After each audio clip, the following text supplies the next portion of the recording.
KEOC News, your eyes on the city with me, Jessica Adams. Next up, it's a big day for justice. Convicted cop killer and international smuggling kingpin, Charles Jericho, faces sentencing later today. An as-yet unnamed police officer was instrumental in Jericho's arrest and in obtaining evidence of the 17 counts of murder, smuggling, and drug trafficking the mob boss faces. The Driver franchise has evolved quite a bit since its debut on the original PlayStation. Now, the first two games are basically precursors to what the 3D urban open-world genre has become. Unfortunately, Driver 3 failed to meet the new standards of the genre the series helped lay the groundwork for. Regardless, the developers tried again with Parallel Lines, and I would say it turned out to be a solid and fun game. But the developers decided to abandon the on-foot stuff and return the franchise to its roots, so to speak, with the next game, Driver San Francisco. Oh yeah, this is the real deal. Way too much grunt for a greenhorn. I could get us into some serious trouble. Developed by Ubisoft Reflections and published by Ubisoft, Driver San Francisco was released for PlayStation 3, Xbox 360, and Wii in August 2011 and PC in September of that same year. It should be noted that there are significant differences in the Wii version.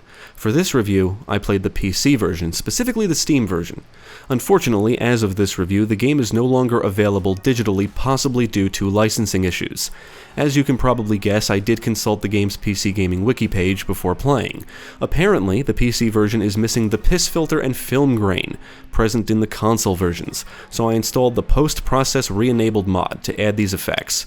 Also, the protagonist's hands and clothes are apparently too shiny in the PC version, so I also installed the character skin and cloth fix, which rectifies this. This review will contain some spoilers, so if you're sensitive to spoilers, now is the time to stop watching. You have been warned. Now let's take a look at Driver San Francisco and see what kind of crazy driving action we're in for this time.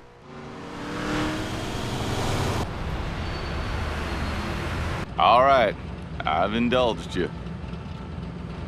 The story is set after the events of Driver 3. Jericho escapes from the Turkish hospital and makes his way to San Francisco, where he's captured and arrested. He manages to break out from his prison convoy and is then pursued by returning protagonist and FBI agent John Tanner, along with his partner Tobias Jones. Tanner and Jones end up in a car crash, resulting in Tanner obtaining the ability to shift into other people's bodies and control them. He decides to use this new ability to his advantage and continues to investigate Jericho, hoping to find him and take him down.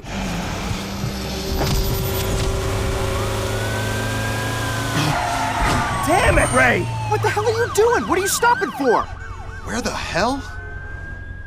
I'm in the ambulance. No shit, genius. One thing I really like about the plot here is that it seems like it was written to revolve around the shift mechanic, making for some humorous situations and interactions. It definitely feels like the gameplay was the primary focus during development. Regardless, the whole plot is wonderfully ridiculous, and sort of conveys a more lighthearted tone than the previous games. I do feel some of the humor fails to land and instead comes across as cringy or corny, but for the most part the story is all good fun. Luckily, you don't need to play the previous games to understand what's happening here, but it would provide some context. That said, I would suggest reading a plot summary of Driver 3 or looking up the cutscenes, because that game is terrible and I don't recommend playing it. Here we go. Speeding cars are where it's at, so keep your eyes peeled.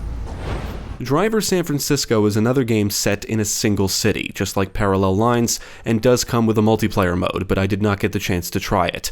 All the on-foot stuff was removed. You are restricted to vehicles, and there are no guns. The big gimmick here is the new shift mechanic, which basically allows you to teleport to any vehicle on the road. To shift into another vehicle, the game puts you in an overhead view of the map where you can move a crosshair around and over any vehicle on the road and shift into it at the press of a button. Shifting proves to be a lot of fun and can make for some exciting situations. This is the first game in the series to feature licensed vehicles from real manufacturers. I would say the only bummer is that there's no motorcycles or boats. College. By the way, give him my brother back. Find your own body. Fight your own battles. What did you just say? I will say the driving does feel a bit different than that of the previous games. Everything controls well, but each vehicle handles differently, and overall the driving feels less arcade and a little more realistic. Not that this is a simulation by any stretch of the imagination, it's definitely still in the arcade-style realm, but when compared to the previous games it just feels a little more realistic, and it took me some time to get used to. The game does support wheels, but I played with a controller, and you can now switch the camera to a first-person perspective or behind-the-wheel view, which I found to be quite immersive.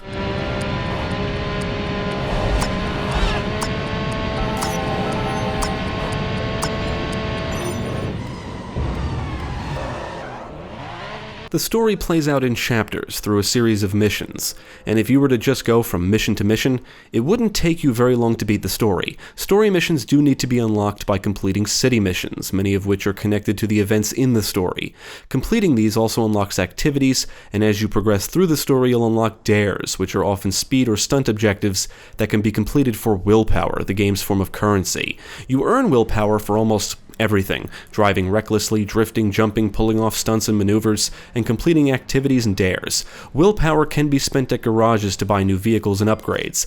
Not only that, but it can also be spent to unlock new garages, which in turn unlocks additional challenges and vehicles for purchase.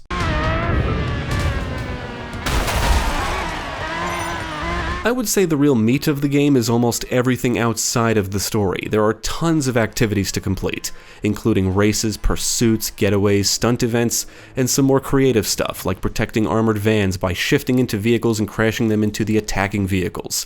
Completing activities will unlock vehicles for purchase, and some activities are outright nods to films, like Back to the Future and Speed.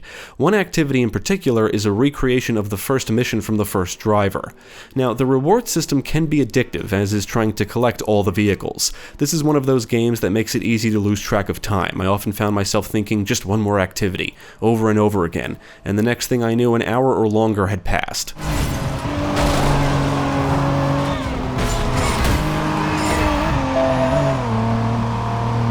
Once you beat the story, you unlock New Game Plus, where you can play through the story again but keep all your purchases and unlocks. Some of the later activities are definitely more challenging than the earlier ones, but you'll constantly earn willpower, and you can always repeat activities and dares to earn more willpower to buy faster and better vehicles, and ones that will make it easier to complete specific activities.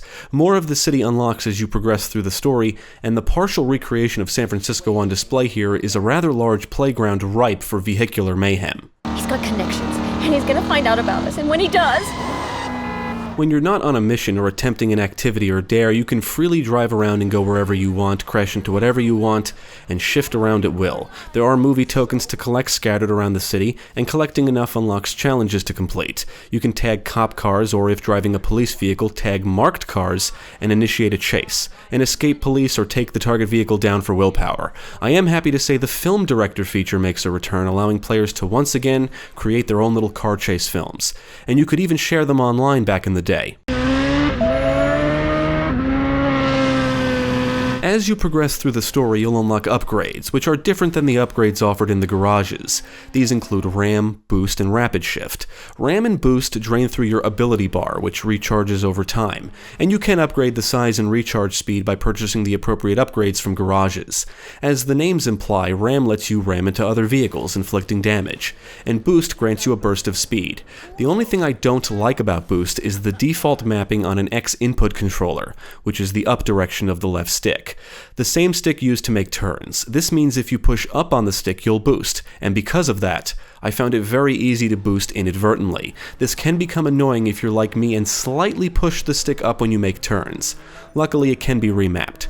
Anyway, Rapid Shift lets you shift into an allied vehicle or cancel a standard shift at the press of a button, instantly returning you to your current vehicle. It can come in quite handy during pursuits, and is almost a required mechanic for team races, where you must ensure both you and your partner end up in first and second place.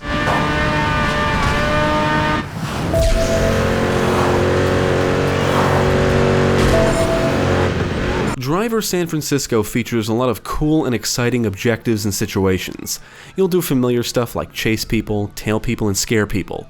Then there's the more creative objectives, like getting a witness to a safe house and avoiding the main roads, driving a guy to the hospital and performing stunts and maneuvers to keep him alive, and returning stolen cars to the cops, among other cool stuff. The game does feature a good variety of activities like protecting armored vans, taking down racers, fire response, adrenaline activities which require you to keep your heart rate up, and there's even a survival activity where you must chase a vehicle and avoid the vehicles being launched at you for as long as possible. With all the story missions, city missions, activities, and dares, I cannot say I ever got bored.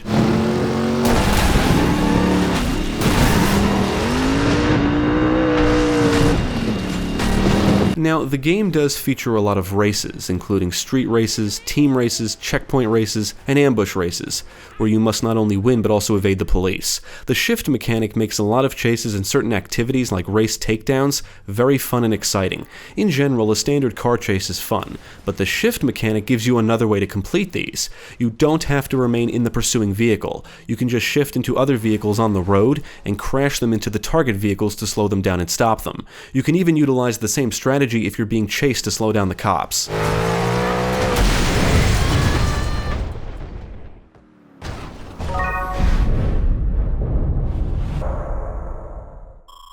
Just like the previous games, the city is a partial recreation of its real-world counterpart, and I would say it's a good reflection of San Francisco. It comes with some recognizable landmarks, buildings, areas, and structures, including the Golden Gate Bridge, Lombard Street, and the steep rolling hills the city is known for.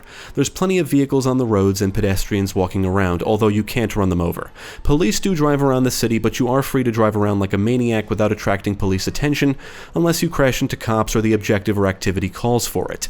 That said, the police can be aggressive and gang up on you. You'll want to weave around traffic, make tight turns, and boost in an effort to get them to crash, or even shift into other vehicles and crash them into the police to slow them down. Hey!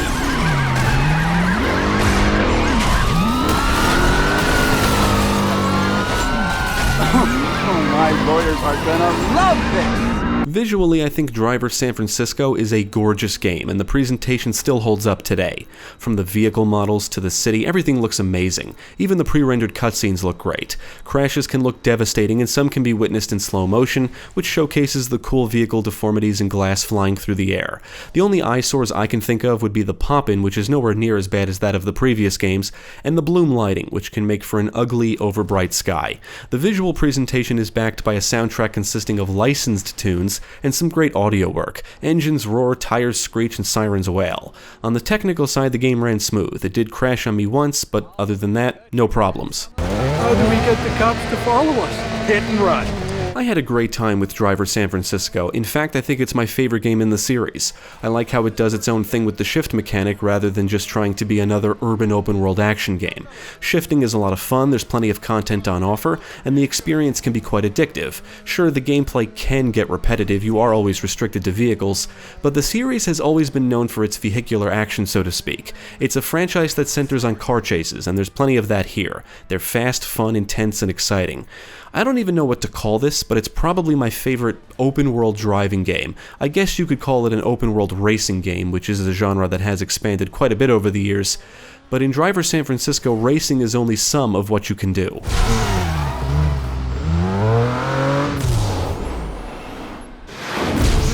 Whatever happens, don't panic. I would absolutely recommend Driver San Francisco to anyone. It gives players a lot of things to do in a fun open-world sandbox ripe for vehicular mayhem. It's fun, addictive, and ridiculous. It feels like a return to form with an interesting twist. It's easy to jump into and can be hard to put down. Definitely check it out.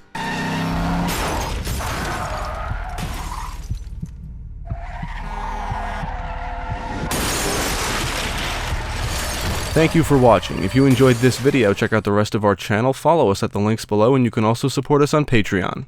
If you're interested in more gaming content, check out our friends over at Gamecast.